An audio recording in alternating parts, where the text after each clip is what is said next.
So friends, welcome back to my channel. Today we'll discuss the difference between BC and AD. ये terms आपने बहुत often सुनी होंगी history में, क्योंकि कोई भी वर्ड डेट इस्तेमाल होती है तो 100 BC या 100 AD, इसका मतलब क्या होता है, कहाँ से आया, इसके बारे में हम डिस्कस करेंगे. The terms BC and AD are used to label years in the Gregorian calendar, which is most widely used calendar system today. The Gregorian calendar is a solar calendar that is most used in most parts of the world. It was introduced in 1582 by Pope Gregory XIII. The Gregorian calendar is based on the Julian calendar, which was introduced by Julius Caesar in 46 BCE. So Gregorian calendar से हमने ये लिया है BC and AD. And ये earlier इससे पहले use किया था Julian calendar, which was introduced by Julius Caesar in 46 BCE. अब इसका मतलब क्या होता है?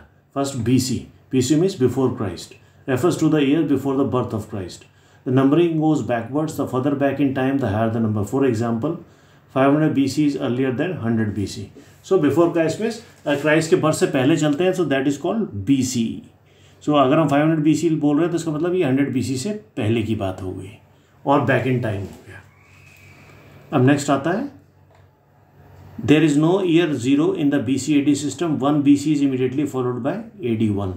सो इसमें BC AD सिस्टम में 0 नहीं होता है, 1 के बाद इमीडिएटली 1 BC के बाद इमीडिएटली AD 1 आ जाता है. अब AD का मतलब क्या होता है? Anno domini.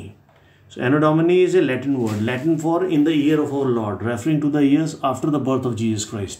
सो जीसस क्राइस्ट के बर्थ के बाद जो भी इवेंट्स हुए उनको हम, जो टाइमलाइन है जो उसमें यूज़ होता है, AD यूज़ होता है. The numbering start from AD 1 and moves forward. Take for example, AD 500 is later than AD 100. AD 100 के बाद आता है AD 500. तो ये आगे की तरफ टाइमलाइन चलती है. की डिफरेंस क्या है दोनों में? BC count backward from the supposed year of Jesus Christ birth and AD counts forward from the same event. So आप सिंपल लैंग्वेज में समझे तो BC means before Christ, Christ के पैदा होने से पहले, और AD means after the death of Christ, Jesus Christ के जीसस क्राइस्ट की डेथ होने के बाद. So modern alternatives to avoid religious connotations many historians and scholars now use. So religious भावार्थ जिसे कहते हैं, कॉनोटेशंस मीन्स भावार्थ, उसको अवॉइड करने के लिए, कॉन्फ्लिक्ट वाइज करने के लिए, तो मैनी हिस्टोरियंस और स्कॉलर्स क्या यूज़ करते हैं? BCE यूज़ करते हैं instead of BC, before common era, और CE is common era instead of AD.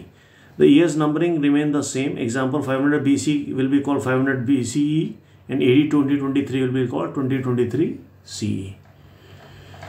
So I hope you like the video. So like and subscribe the channel.